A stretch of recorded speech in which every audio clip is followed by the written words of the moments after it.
Travel ഡയറിയിലേക്ക് എല്ലാവർക്കും സ്വാഗതം. ഇന്നത്തെ യാത്ര പുന്നത്തൂർ കോട്ട ആനത്താവളത്തിലേക്കാണ്. ഏകദേശം എല്ലാവർക്കും ഈ സ്ഥലം കൃത്യമായി അറിയാം. പുന്നത്തൂർ കോട്ട എലിഫന്റ് ക്യാമ്പ് ഗുരുവായൂരിലെ ഏറ്റവും പ്രശസ്തമായ ഒരു ടൂറിസ്റ്റ് കേന്ദ്രമാണിത്. ഗുരുവായൂർ ശ്രീകൃഷ്ണ ക്ഷേത്രത്തിൽ നിന്ന് 3 കിലോമീറ്റർ മാറി കോട്ടപ്പടി എന്ന സ്ഥലത്താണ് പുന്നത്തൂർ കോട്ടയും മുൻ കൊട്ടാരവും അതോടൊപ്പം തന്നെ ആന സംരക്ഷണ കേന്ദ്രവും സ്ഥിതി ചെയ്യുന്നു. ഞങ്ങളിവിടുത്തെ പാർക്കിംഗ് ഗ്രൗണ്ടിൽ എത്തിയിരിക്കുകയാണ്. എത്രയായിരുന്നു കാറിന്?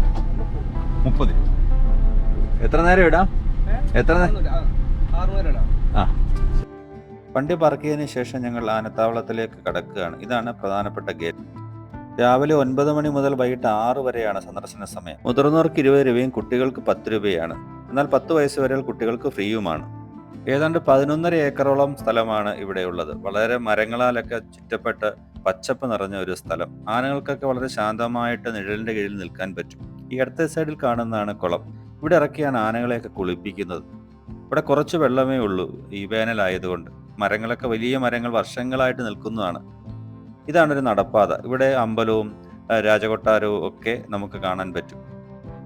ഞങ്ങൾ ചെല്ലുന്നതിന്റെ അന്നൊരു വെളുപ്പിനെയാണ് കണ്ണൻ എന്ന പേരുള്ള ആന ചരിഞ്ഞത്.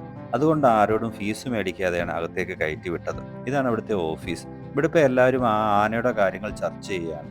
ഫോറസ്റ്റ് ഡിപ്പാർട്ട്മെന്റിൽ നിന്നൊക്കെ ഓഫീസേഴ്സ് വന്നിട്ടുണ്ട്. പുന്നത്തൂർ കോട്ട ഒരു കാലത്ത് പ്രാദേശിക ഭരണാധികാരികളുടെ കൊട്ടാരമായിരുന്നു. അവസാന അധികാരി ഗോദവർമ്മ വലിയരാജ തമ്പുരാനായിരുന്നു. 4 നൂറ്റാണ്ടിലേറെ പഴക്കമുണ്ട് ഈ കൊട്ടാരത്തിന്. ഇവർ കോഴിക്കോട് സാമൂതിരി രാജാവിന്റെ സാമന്തന്മാരായിരുന്നു എന്നാണ് കേൾക്കുന്നത്. ബ്രിട്ടീഷുകാരുടെ കാലത്ത് ഹണ്ടിംഗ് ലോഡ്ജായും ഉപയോഗിച്ചിരുന്നതായി പറയപ്പെടുന്നു. 1975 ഗുരുവായൂർ ദേവസ്വം ബോർഡ് ഈ സ്ഥലം ഏറ്റെടുക്കുകയായിരുന്നു. ക്ഷേത്രത്തിൽ സമർപ്പിക്കപ്പെട്ട എല്ലാ ആനകളെയും സ്വസ്ഥമായ ചുറ്റുപാടിൽ പാർപ്പിക്കുക എന്നതായിരുന്നു അതിന്റെ ലക്ഷ്യം. ആനയ്ക്ക് തീറ്റയായിട്ട് കൊടുക്കാനുള്ള വാഴപ്പിണ്ടി അരിഞ്ഞ് റെഡിയാക്കുകയാണ് പാപ്പാൻ. ഈ ആനയുടെ പേരെന്തോ? രാധാകൃഷ്ണൻ. ഇതോ? നന്ദൻ. അത് രാധാകൃഷ്ണൻ, ഇത് നന്ദൻ. ലോകത്തിൽ തന്നെ ഏറ്റവും അധികം നാട്ടാനകളെ കാണാൻ കഴിയുന്ന ഇടങ്ങളിലൊന്നാണ് ഈ പുന്നത്തൂർ കോട്ട. ഗുരുവായൂർ കേശവനും പത്മനാഭനും തെച്ചിക്കോട്ട് രാമചന്ദ്രനും അങ്ങനെ എത്രയെത്ര ആനകളാണ് ഇവിടെ ഉണ്ടായിരുന്നത്. ഈ കൂട്ടിലാണ് ആനയെ മെരുക്കുന്നതും പരിശീലിപ്പിക്കുന്നതും. കമ്പകം എന്ന മരത്തിന്റെ തടി കൊണ്ടാണ് അത് ഉണ്ടാക്കിയിരിക്കുന്നത്. ഈ ആനയുടെ പേരെന്തുവാ? ആ, ലക്ഷ്മി നാരായണൻ. മൊത്തം എത്ര ആനയുണ്ട് ഇവിടെ? ആ, അത് കാണാൻ പറ്റുമോ ചെറിയ? ആ, ഇത് ലക്ഷ്മി നാരായണൻ. നിലവിൽ 40 ആനകളാണ് ഇവിടെ ഉണ്ടായിരുന്നത്. ഒരാന ചരിഞ്ഞോടുകൂടി എണ്ണം 1 കുറയുകയാണ്. വർഷങ്ങൾക്ക് മുമ്പ് അതിൽ കൂടുതൽ ആനകൾ ഉണ്ടായിരുന്നു. രാവിലെ എല്ലാ ആനകളും മരനിഴലിൻ്റെ കീഴിൽ നിന്നുകൊണ്ട് അവർക്കുള്ള തീറ്റ പനമ്പട്ടയും ഒക്കെ കഴിച്ചുകൊണ്ടിരിക്കുകയാണ്. ഗുരുവായൂരപ്പന് സമർപ്പിക്കപ്പെട്ടവരാണ് ഈ ഓരോ ആനകളും. സമർപ്പണം ഒരു തുടർച്ചയാണ്. ഇനിയും എത്രയോ വഴിപാടുകൾ അങ്ങനെ നടക്കാനുണ്ട്. ഓരോ ആനയുടെ കൂടെയും 2 പാപ്പാന്മാരെ കണ്ടു. അവർ ആനയുടെ തീറ്റയും വെള്ളവും മറ്റു കാര്യങ്ങളും ഒക്കെ നോക്കി നടത്തുകയാണ്. അതൊരു സന്തോഷമുള്ള കാഴ്ച. ഞങ്ങൾ അവിടെ ചെല്ലുമ്പോൾ കണ്ണനാനെ എല്ലാ ആദരവോടെയും ഭക്തിയോടെയും ഹൃദയപൂർവ്വം യാത്ര അയക്കാനുള്ള ഒരു പുറപ്പാടിലാണിരുന്നു എല്ലാവരും. ചന്ദനത്തിരിയൊക്കെ കത്തിച്ചു വെച്ച് പ്രാർത്ഥനാനിർഭരമായ ഒരു മനസ്സോടുകൂടിയാണ് എല്ലാവരും അവിടെ നിന്നത്. വർഷങ്ങളുടെ പഴക്കമുള്ള ഈ മരങ്ങൾ ഉയർന്നു പൊങ്ങി പന്തലിച്ച് നിന്ന് തരുന്ന ആ പച്ചപ്പും നിഴലും ആകാശ നീലിമയൊക്കെ നമ്മൾ നോക്കിക്കാണുമ്പോൾ എന്ത് രസമാണെന്നോ. എത്ര വർഷങ്ങളുടെ ചരിത്രമാണ് ഈ സ്ഥലത്തിന് പറയാനുള്ളത്, ഈ മരങ്ങൾക്ക് പറയാനുള്ളത്. ഈ ആനയുടെ കൊമ്പിൽ 2 വെട്ടുണ്ട്. അത് മനസ്സിലാക്കുന്നത് ഈ പനമ്പട്ടയൊക്കെ എടുക്കുന്ന സമയത്ത് തെന്നിപ്പോകാതിരിക്കാൻ വേണ്ടി അങ്ങനെ ചെയ്തെടുക്കുന്നതാണെന്ന് തോന്നുന്നു. ഇവിടെ ഒരു ആനയെ കുളിപ്പിച്ച് സുന്ദരക്കുട്ടപ്പനാക്കിയിരിക്കുക, എന്നിട്ട് അതിന് ആഹാരം കൊടുക്കുക. ആനയൂട്ടാണ്. അങ്ങനെ ഒരു വഴിപാട് കൂടി ഇവിടെയുണ്ട്. ബക്കറ്റിൽ കൊണ്ടുവന്ന് ചോറും അങ്ങനെയുള്ള അതിന് കഴിക്കാനുള്ള സംഭവം എല്ലാം കൂടെ ചേർത്ത് ഉരുളയാക്കി അതിൻ്റെ വായിലേക്ക് വെച്ച് കൊടുക്കുക. ആ നനവോടുകൂടി ആന നിൽക്കുന്ന കാണുമ്പോൾ എന്ത് രസമാണ് അതിനെ കാണാൻ. പുന്നത്തൂർ കോട്ടയുമായി ബന്ധപ്പെട്ട പ്രധാനപ്പെട്ട ഒരു ക്ഷേത്രമാണിത്. ഇതിനകത്ത് പുനരുദ്ധാരണം നടക്കുകയാണ്. ഇതിനകത്തെ പ്രതിഷ്ഠയൊക്കെ ബലാലയത്തിലേക്ക് മാറ്റിയിരിക്കുക. എത്രയും പെട്ടെന്ന് അതിൻ്റെ പുനരുദ്ധാരണം നടക്കട്ടെ എന്ന് നമ്മൾ ആഗ്രഹിക്കുന്നു. കാരണം ഓരോന്നും നമുക്ക് മനോഹരമായി കാണണം. ഇനി എത്രയോ ആളുകൾ അറിയാനുള്ളതാണ് ഇന്നലകളെക്കുറിച്ചുള്ള ഓർമ്മകളും ചരിത്രങ്ങളും.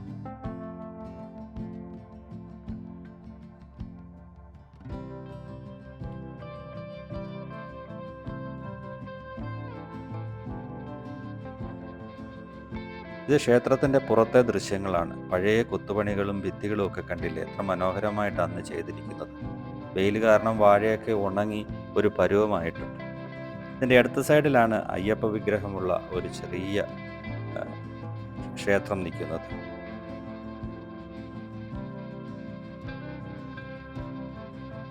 ഞങ്ങൾ അവിടെ എല്ലാം നടന്ന് ചുറ്റി കാണുകയാണ്. ഒരുപാട് കാര്യങ്ങൾ അവിടെ ഉണ്ടെങ്കിലും നമുക്ക് പരിമിതമായ ഇടങ്ങളിലേ പോകാൻ പറ്റും. ഇവിടെ ഒരു ആനയുടെ ചുറ്റും കിടക്കാനുള്ള സൗകര്യം പ്രത്യേകമായി ഒരുക്കിയിട്ടുണ്ട്. ഇവിടെയും ആനയെ കുളിപ്പിച്ചുകൊണ്ടിരിക്കുന്ന ഒരു രംഗമാണ് നമുക്ക് കാണാൻ കഴിയുന്നത്. പൈപ്പിട്ട് വെള്ളമെടുത്താണ് അതൊക്കെ ചെയ്യുന്നത്. കാരണം ആവശ്യത്തിന് വെള്ളം കിട്ടാത്തത് കൊണ്ട് മിതമായ രീതിയിൽ ഇതെല്ലാം ചെയ്യുകയാണ്. നമ്മൾ കാണുന്നത് ഇതാണ് പുന്നത്തൂർ കോട്ട. അതിന് ഇടത്തുകൂടി ഒരു ആനയെ ഇങ്ങനെ പനമ്പട്ട എടുക്കാൻ പോവുകയാണ്. അതിൻ്റെ കാലിൽ ചങ്ങല കിടന്ന് വലിയുന്നുണ്ട്. ഒരു പക്ഷേ അത് അങ്ങനെ ഇട്ടുകൊണ്ട് പോയിട്ടേ കാര്യമുള്ളായിരിക്കാം. ഇത് അവിടുത്തെ ഒരു പഴയ ആലാണ്, വളരെ പഴക്കമുണ്ട്. അതും എത്രയോ ചരിത്രങ്ങൾക്ക് ഭാഗമായി സാക്ഷിയായി നിൽക്കുന്ന ഒരു മരമാണ്. അതിൻ്റെ വേരുകൾ താഴേക്ക് ഇറങ്ങി ഭൂമിയിൽ തൊടാൻ പോവുകയാണ്. ഇതെല്ലാം ചേരുന്ന ഒരു നിഴലാണ് അവിടുത്തെ തണുപ്പെന്ന് പറയുന്നത്. കോവിലകം നവീകരണവും ഇതോടൊപ്പം നടക്കുന്നുണ്ട്. അതിനായിട്ടും തുക ഉൾക്കൊള്ളിച്ചിട്ടുണ്ട്. ഇതാണ് ആ കോവിലകത്തിൻ്റെ അകത്തെ കാഴ്ച. ഇതിനകത്തേക്ക് നമുക്ക് കയറാൻ പറ്റത്തില്ല. ഇപ്പുറത്തുനിന്ന് നോക്കുമ്പോൾ തന്നെ ഇത്ര മനോഹരമായിട്ടാണ് അന്നത്തെ കലാകാരന്മാർ ഇത് ചെയ്തു വെച്ചിരിക്കുന്നത്. ഇത്ര പഴക്കമുണ്ടായിട്ടും ചെറിയ ചെറിയ പോറലുകൾ മാത്രം, അല്ലെ ഭിത്തിയിലെ ചെറിയ ചുണ്ണാമ്പുകൾ ഇളക്കം മാത്രമേ നമുക്ക് കാണാൻ പറ്റത്തുള്ളൂ. അകത്തൊരു പ്രതിഷ്ഠ നമുക്ക് കാണാൻ പറ്റും. കണ്ട, മുകളിൽ ഇരുന്നു കൊണ്ട് പുറത്തേക്ക് നോക്കാൻ പറ്റുന്ന ചെറിയ ചെറിയ ജനലുകൾ പോലെയുള്ള ഇടനാഴികൾ.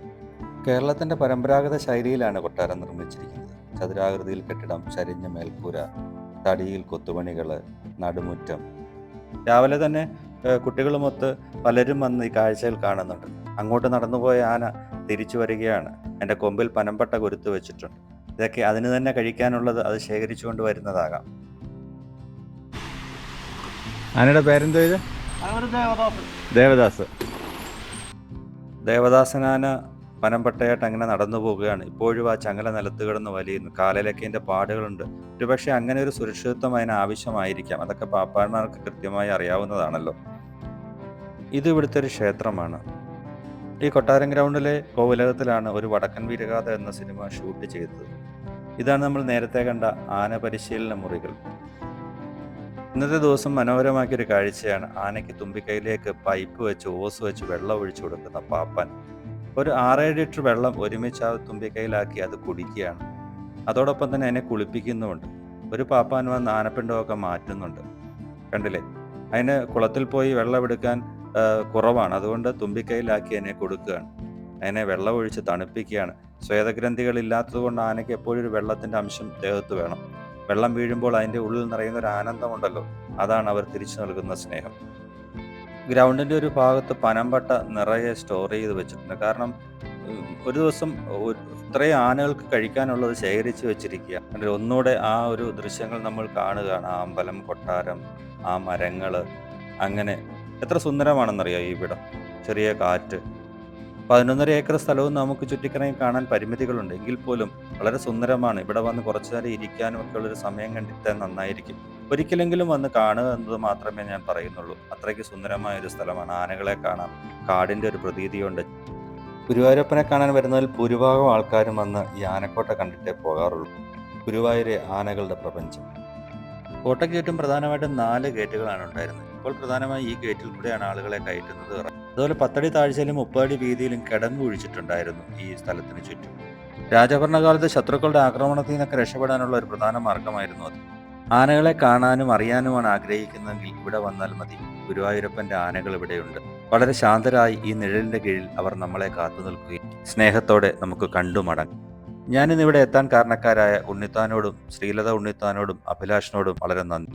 വീഡിയോ ഇഷ്ടമായ ലൈക്കും കമൻറ്റും ഒക്കെ തരണം. കൂട്ടുകാർക്കൊക്കെ ഷെയർ ചെയ്യണം. അപ്പോൾ വീണ്ടും കാണാം. സന്ധിപ്പേ വരെ വണക്കം.